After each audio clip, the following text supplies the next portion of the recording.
Start होता है जब स्टार्टिंग में 10 मिनट म्यूजिक है, एंडिंग में 10 मिनट म्यूजिक है, बीच में 20 मिनट ऐसा रहेगा, तो उससे एकाग्रता कितनी बढ़ेगा,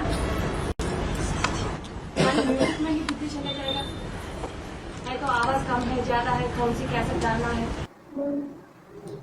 Student, Baba, when we sit in remembrance in the class, there is 10 minutes music in the starting and 10 minutes music in the end, and there is silence for 20 minutes in between. Will the power of concentration increase through this? It means that the intellect will be pulled only to the music. Otherwise, the intellect will be busy in thinking, the sound is low, it is loud, which cassette should be played. ये तो 63 जन्म का अभ्यास है। This is the practice of 63 births. जिनका 63 जन्म का अभ्यास है, उस अभ्यास को एकदम तोड़वाया नहीं जा सकता। Those who have practiced this for 63 births, that practice can't be broken suddenly. हथेली पे आम नहीं उगाया जा सकता। A mango tree can't be grown on the palm, meaning nothing can be accomplished all of a sudden. इसलिए पहले record बजाने की प्रथा चली। This is why initially the tradition of playing a record was followed. गीत बजाते थे, बाबा की याद में बैठने के लिए ये आधार लेते थे। They used to play songs. In order to sit in Baba's remembrance, they used to take some support. लेकिन असली बात तो यह है कि ओरिजिनल याद वो है जिसमें बाहर के किसी भी आधार की जरूरत न हो। But the truth is that the original remembrance is that which needs no external aid. संगीत भी न चले, There is no need to play music either. अथवा रेलवे स्टेशन जैसा भगदड़ जैसा वातावरण हो।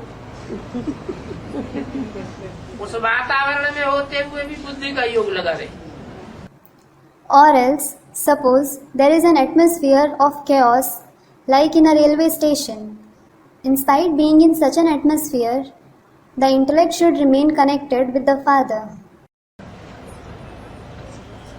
चाहे गीत जोर जोर से बजे, चाहे धीरे धीरे बजे, चाहे ट्यून बजे, चाहे संगीत बजे, बजे बजे ना बजे, Whether the songs are played loudly, whether they are played softly, whether a tune is played, or whether music is played, whether it is played or not. जिनका लगाव लगा होगा प्रैक्टिकल जीवन में एक के साथ, तर्क स्वाहा हुआ होगा एक के प्रति, धन स्वाहा हुआ होगा एक के प्रति, समय संपर्की और संबंधी एक के प्रति स्वाहा हुए होंगे, उसकी ऑटोमेटिक लागत उस तरफ लग जाएगी। Those who would be devoted to the One in their life in practice, those who would have offered their body to the One, those who would have offered their wealth to the One, those who would have offered their time, contacts and relatives to the One, will automatically be attracted to Him.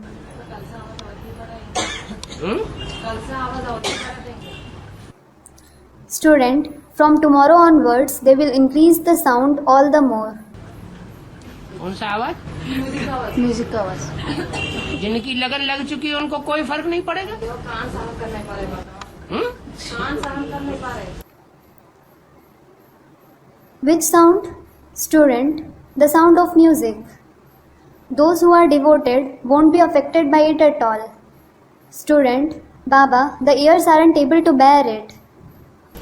जो कान सहन नहीं करने पा रहे उनका लागत ज्यादा है देवान की बातों में। Those whose ears aren't able to bear it, they are more attracted to the things related to the body consciousness.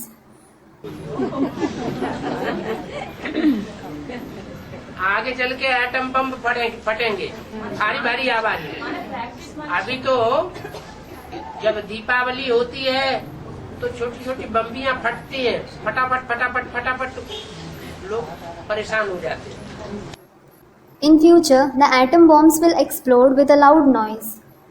Now, when Deepavali is celebrated, only small bombs explode in quick succession. People feel disturbed. जब वो बड़े बड़े फटेंगे और चारों तरफ आवाज होगा, उस समय एकाग्र होने वाले हो क्या एकाग्र होंगे? When those big ones explode and there will be noise everywhere, at that time, those who can concentrate will concentrate. जिन्होंने प्रैक्टिस की होगी वो एकाग्र होंगे, Those who might have practiced will concentrate. जिन्होंने प्रैक्टिस नहीं की है वो एकाग्र कैसे हो पाए? How will those who haven't practiced concentrate? अभी शांत वातावरण को ऐसा बना के प्रैक्टिस करना। It means that now we have to practice by changing the peaceful atmosphere to one like that. वो तो ऑटोमेटिक हर एक का अपने आप स्वतः ही मिलता रहता है। Everyone keeps experiencing that automatically.